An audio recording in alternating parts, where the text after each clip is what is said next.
حبايب قلب خوخة، طبعا في بداية الفيديو عاوزين كلنا ندعي شهدائنا ال 74 وال 21 شهيد، ربنا يا رب يرحمهم ويغفر لهم ويسكنهم فسيح جناته يا رب. النهارده طبعا الذكرى ال 14 على وفاة 74 شهيد من جماهير النادي الاهلي، هما ما رجعوش واللي رجعوا ما رجعوش برضو. عمري ما هنسى اليوم ده في حياتي. كنت قاعدة في البيت اليوم ده بالتفصيل اني كنت في ثانويه عامه، كان ماتش الاهلي وبعديه ماتش الزمالك والاسماعيلي طبعا اتلغى، وانا بتفرج على ماتش الزمالك والاسماعيلي سمعت ان في جماهير ماتت، 1 أو 2. الدنيا ساعتها ما كانتش بخير، كميه العياط وكميه القهره وكميه كل الحزن. انا كنت في البيت ومش عارفه اتعافى لحد دلوقتي، ما بالكم الناس اللي كانوا هناك. والله العظيم ما عارفه اتعافى، ومش كلام ميديا. انا النهارده كنت عماله بقرا بوست، قعدت اعيط كميه عياط غير طبيعيه. ربنا يصبر اهاليهم يا رب ويرحمهم ويغفر لهم ويعافي الناس اللي كانت هناك واصحابهم واي حد. خلي بالكم اللي شاف المناظر وهو هناك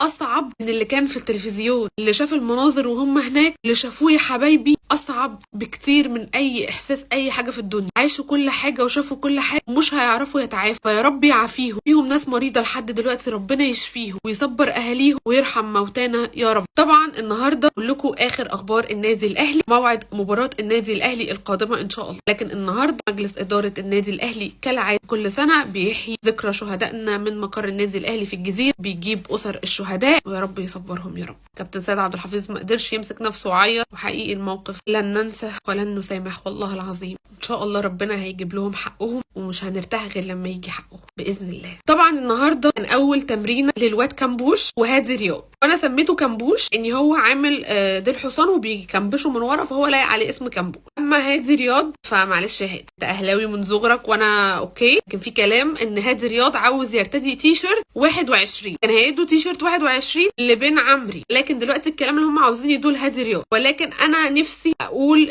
لمجلس اداره النادي الاهلي يا ريت كلامي يوصل، يا ريت تي شيرت 21 و22 ما حدش بعد كده ياخد. انا عارفه ان امام عاشور لابس تي شيرت 22، مش عشان امام عاشور خالص والله، لكن تي شيرت 21 علي معلول ومحمد ابو تريكه 22. ما فيش حد في تاريخ النادي الاهلي هيجي زي الاثنين دولت، مع احترامي لاي حد يجي النادي الاهلي. اكتر اثنين مخلصين، اكتر اثنين جمهور الاهلي كان بيعشقهم. اتمنى ان التي شيرت 22 يتسحب من امام عاشور، و21 ما حدش ياخده، وده يبقى مكتوبين باسم ابو تريكه وعلي معلول، ويتحنطوا في تيشيرت في استاد النادي الاهلي، يتعملوا كده، لاني اغلى تيشيرتين، اغلى اثنين على جمهور النادي الاهلي، والله اغلى لاعبين على جمهور النادي الاهلي واثنين قصاد. فاتمنى طبعا مباراه النادي الاهلي القادمه هتكون مع البنك الاهلي يوم الثلاثاء القادم بعد بكره ان شاء الله الساعه 8 مساء بتوقيت القاهره على استاد القاهره. هنلاعب البنك الاهلي في مباراه في الدوري، طبعا ان شاء الله نكسب، عايزين نستعيد الصداره. اتمنى ان بن عمري يكون موجود الماتش ده، لاني انا خلاص زهقت. مش عارفه انتم ما بتحطوهوش ليه، يعني ما بيلعبش ليه؟ ارحمونا من كوك. تعبت نفسيا والله العظيم، تعبت نفسيا وجسديا. اتمنى ان انتم ترحمونا.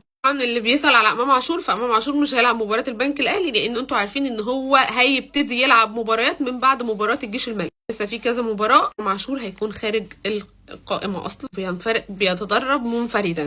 كلنا عارفين ان في مباراه شغاله ما بين نادي الزمالك ونادي المصري في الكونفدراليه، مباراة العودة. طبعا جماهير نادي الزمالك يعني دي حاجة مش جديدة، قبل المباراة طبعا بيلعبوا في اليوم اللي هو بتاع ذكرى الشهداء، بيقروا الفاتحة على شهداء النادي الأهلي في ذكرى وفاتهم. مش حاجة جديدة على جماهير نادي الزمالك. شكرا جماهير نادي الزمالك على اللفظة العظيمة دي. طبعا حمزة عبد الكريم رسميا أول لاعب مصري يرتدي تي شيرت برشلونة. طبعا صفحة برشلونة نزلت رسميا، وفخر والله، فخر يا حمزة، كل التوفيق والله. أتمنى لك التوفيق في برشلونة، بما إن أنا برشلونية يعني. إن شاء الله كل التوفيق لحمزة عبد الكريم، والواحد فخور والله بجد، فخور. زكي شان تيشيرت برشلونه الصراحه لايق عليه. حبايب قلب خوخه، دي كانت اخر اخبار النادي الاهلي النهارده. كل التوفيق للنادي الاهلي فيما هو قادم، كل التوفيق لصفقاتنا الجديده. ان شاء الله دايما الاهلي يكون في الصداره في اي بطوله يتواجد فيها.